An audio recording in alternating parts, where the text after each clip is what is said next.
Hello everyone, it's Jamarl Thomas. Welcome to the Progressive Soapbox. I hope everyone is doing all right tonight. As I said before, I'm getting a few shows in tonight because I'm not going to be in tomorrow.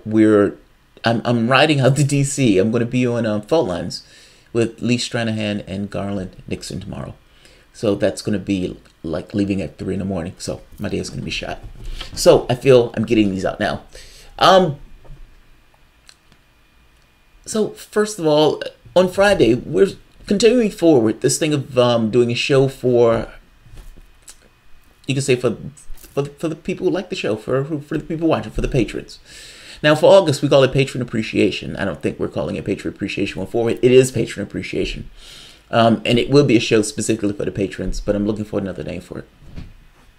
Actually, the name says it itself. I actually like the name. The name is fine. Yeah, the name sticks. Patron Appreciation. Whether it's on Friday, the idea is going to be Friday through Sunday, one of those days for the show. We're nailing down that stuff because we want to have it. We want it to be somewhat that's, I guess, a little bit more official going forward. So there's that. Also, if you want to assist the show, instead of going through Super Chat, you can give an alternative through the top, through Streamlabs. A little Vulcan will pop up, and I would read out, I guess, the proclamations of what the person says. All right, so there's that. I want to get to the story because I think the story is fascinating. I sat here and read the story tonight. I read it 2 or 3 times because I wanted to get my feel for it. Now, oftentimes, what I would do is I would sit here and I would run through it first because I don't necessarily want to go without having any thoughts in my head before I actually do it. That's terrifying. Comes out right the very first time, and the second time around, it's worse. It's always worse. So let's go without a net. Let's just talk about the story. New York Times has an op-ed, anonymous op-ed. We don't know who's person who put this into the New York Times. And the person is declaring boldly, I am the resistance. I am the man on the wall or the woman on the wall. I am the person who's going to hold back the night that is the Donald Trump presidency. She goes on, or the person goes on to confirm that they are people within the administration. They may get a bad rap in the press because you're looking at them from outside. But on the inside, they're the adults in the room. There's due diligence with regards to keeping Donald Trump from taking down democracy itself. They talk about his proclivities for these strong men, while at the same token castigating our allies abroad. I read this, and I kept talking to my wife to the point where we were like, we need to get this on video because you're doing a video. And it's like, no, I'm not doing a video. These are just my natural inclinations when I first read this. I don't know what this means. As I read this document, I continuously hit my head on, I don't know what this means. I may agree with you, I may disagree with you, but the words that you're using, I have no idea what these words mean. I have no idea where your political allegiances lie. And as you read the document, it becomes a little bit more clarified with ideas of NATO. For example, if you're telling me that you're holding back the night, what does that mean? For me, I want our troops taking out of Syria. I want us to be less militaristic. I want us to be less hostile towards Russia. Now, if what you're saying in the language that you're using goes against that, then why am I going to be on your side in whatever you're doing to gum up the works with Donald Trump? Insofar as you push my interests, yes, okay. Insofar as you don't, I am against it. I read this article thinking of somebody being the resistance against Donald Trump, not caring one iota about any of this. None of these people are on my side. All of these people are against my interests. So reading this and these kind of, I am the resistance. Yes, but I'm for these tax cuts and I'm for these things that Donald Trump is doing. Ultimately, they're against the beating up on the press. They're against Donald Trump being racist. But they like the other stuff. That's what this comes across to me. I'm going to put this document at the bottom so you can read it for yourself. I'm going to put out certain points.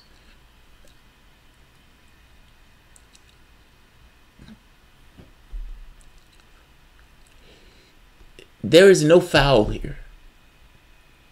I don't like Trump.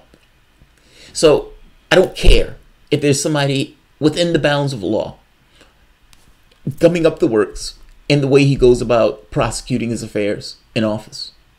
Okay. If the Republican Party want to rip itself apart, congratulations. I'll be sitting here with the marshmallows and the sticks, just burning the marshmallows. I don't even eat marshmallows, but I'll be sitting here with the marshmallows and the sticks. The story uses the media as a weapon. This story coming out saying that Donald Trump on the inside is, running amok. That's used as a weapon. That's getting information out to the public. Do you understand why the United States is so adamant about this fake news stuff, or quote unquote fake news? This idea of Russia TV showing its media. They don't want to change your mind on ideas that are larger than what they're giving you in the political space. They want to constrain the level of debate, constrain the level of conversation. This idea that people think that they think these thoughts on their own, that for the most part, every thought that they have, it's them coming to some conclusion, is utter nonsense. There are all sorts of things that are impinging upon you in the way that you think.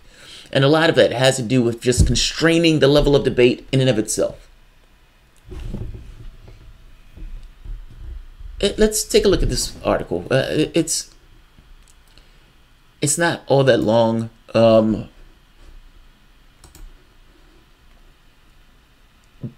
But this, have no doubts, is the media being used as a weapon.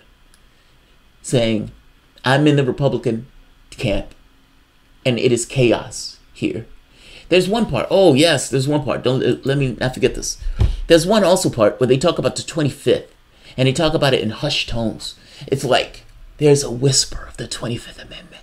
The 25th Amendment, 25th Amendment, 25th Amendment. Impeachment. They're talking about impeachment. There's whispers.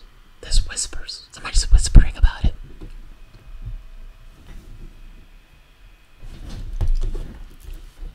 That part angered me. I'll explain why. I am part of the resistance inside the Trump administration.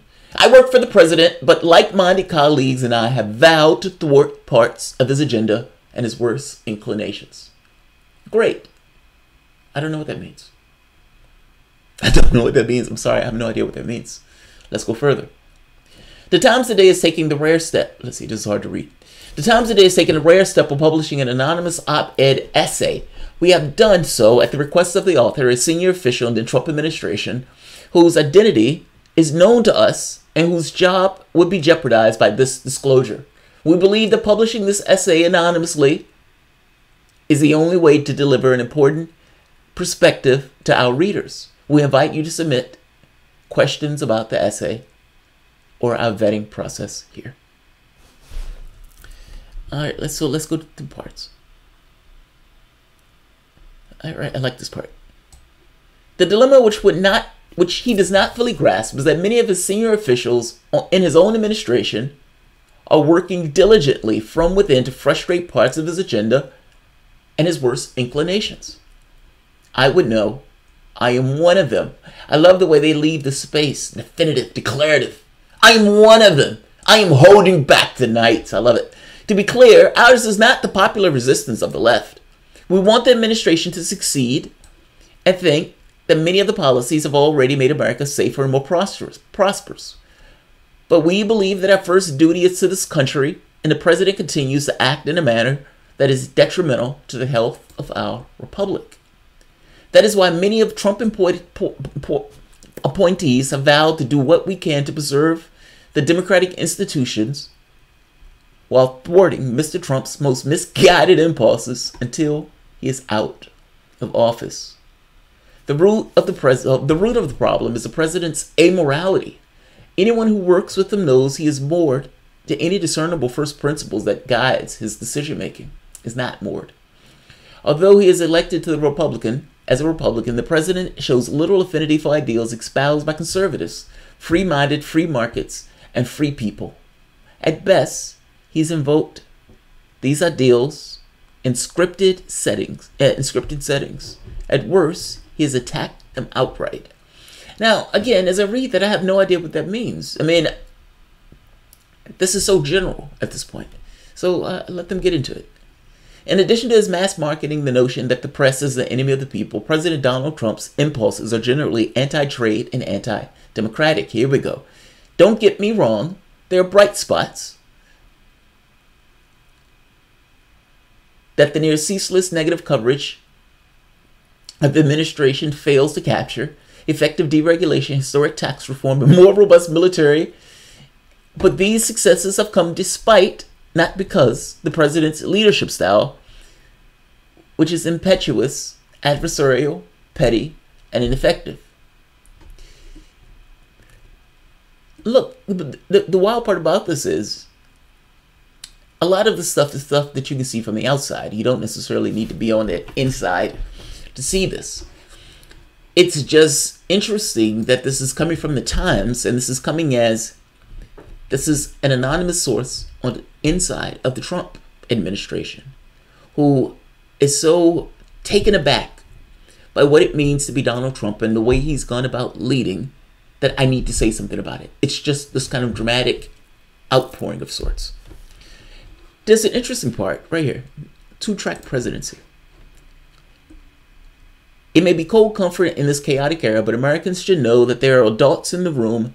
We fully recognize that this is what is happening, and we are trying to do what is right, even when Donald Trump won't. Again, I don't know what this fully means. And that's the problem with documents like this. They believe they are doing something right. They believe they're doing something that's protecting the democratic institutions of this country. That depends on what they mean to be a democratic institutions. I don't fully know what that means. Does that mean NATO? Again, does that mean keeping troops in Syria? Does that mean taking troops out of North Korea? Does it mean them gumming up the works when it's stopping war exercises in North Korea? I don't know what that means. I don't know what that means. Oh, let's see. Right here. I love this part. Given the instability of many witnesses, there have been early whispers within the cabinet of invoking the 25th Amendment, which would start a complex process of removing the president. But no one wanted. Oh, Jesus, hard to read. But no one wanted to precipitate a constitutional crisis. So we would do what we can to steer the administration in the right direction until one way or another it's over. These are senior officials in the Trump administration. This is amazing. This is amazing. I've never seen anything like this from the standpoint of people within the president's administration doing something like this. Read it. It's fascinating. Not that I'm against it. Not that I'm for it. Like I said, I'm for it in so much as it screws up what Trump is trying to do, while at the same token, let's see. And then they bring up John McCain at the end of it. This is like, let's bring up the dead senator and tie this imagery of John McCain as being this dead hero that was a maverick, and let's tie somehow this to Donald Trump. This is a fascinating document. I don't think I've ever seen anything like this in democratic politics or in our politics in this country. So I'm going to end this. I'm not going to keep this one long. This one is just kind of a heads up on what's taking place. So I'll leave it here. If you enjoy the content, please feel free to share, like, subscribe. You can always support through Patreon. Look, the person not giving his name is like punching at somebody from the shadows. I understand why the person wouldn't give their name. But this is used as a political device, not necessarily as something that's purely informative.